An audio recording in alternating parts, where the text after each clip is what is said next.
there seems to be a problem. Why do you all look worried? We are just discussing an article in this magazine about life and people in the province. I think that is great. Why are you so upset? The article is not good. The writer did not seem to like the province. Or maybe he has never lived in the province. I cannot understand it. If someone writes something so bad, how can it get published? Well, here, Lolo, read it.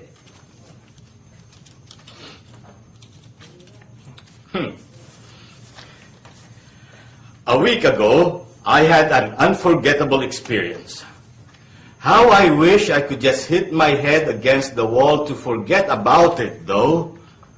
I find it extremely discouraging. I went to visit Buslay province. It made me realize that people in the provinces are lazy. They always take siestas, and they work at a very slow pace. On every corner, you would see neighbors chatting around.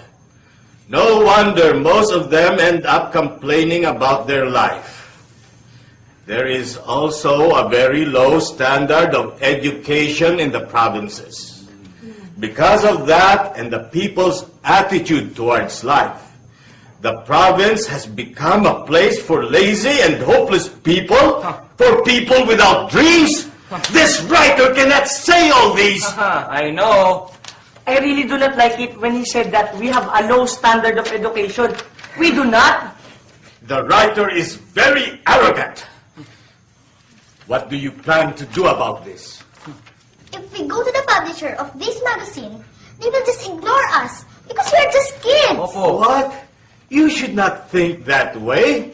Never ever say that you are just kids. You should be the first ones to believe in yourselves. Otherwise, no one will. Well, Lolo, even if we believe in ourselves, we do not have the means to go all the way to the publisher. You know what? You are missing something out.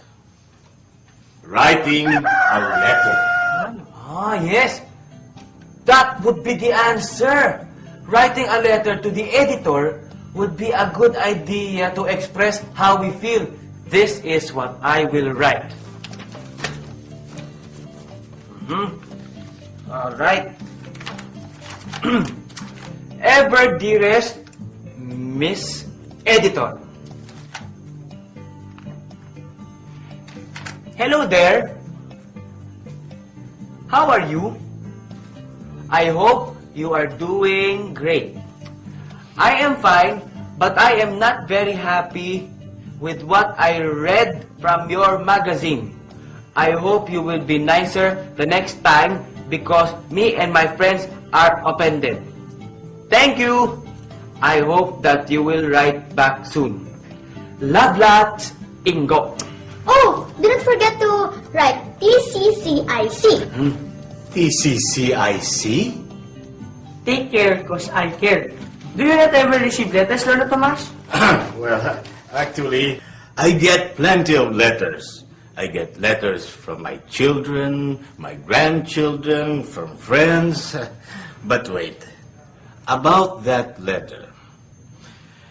That letter is nice if you are writing to a friend. But this is how to write a letter. This is what Miss Regala said. I am not saying that that letter is wrong. I am only saying that that letter is a friendly letter. You see, there are different kinds of letters. There is a business letter, a thank you letter, a letter of invitation, and a lot more. They all have different approaches. What we need to write is a letter to the editor. First, you have to know what you want to say. You have to go direct to the point. Eh, Lolo, wala naman po atang galang yun. Can we not ask how the editor is? Or tell her about my studies? Ingo, the editor has a lot to do. Of course, she would want to have her work done right away. That is right. If she has to read about other things, she may not have enough time for your real message. Exactly. Also, you have to be brief and clear. Right. The editor is a very busy person. So, she needs to know what we want to say right away. So what do we want to say then? Let us start with, we are the readers of your magazine, the young adults. Ah, that sounds great. Go on. After this, we will put it down on a clean sheet of paper. All right.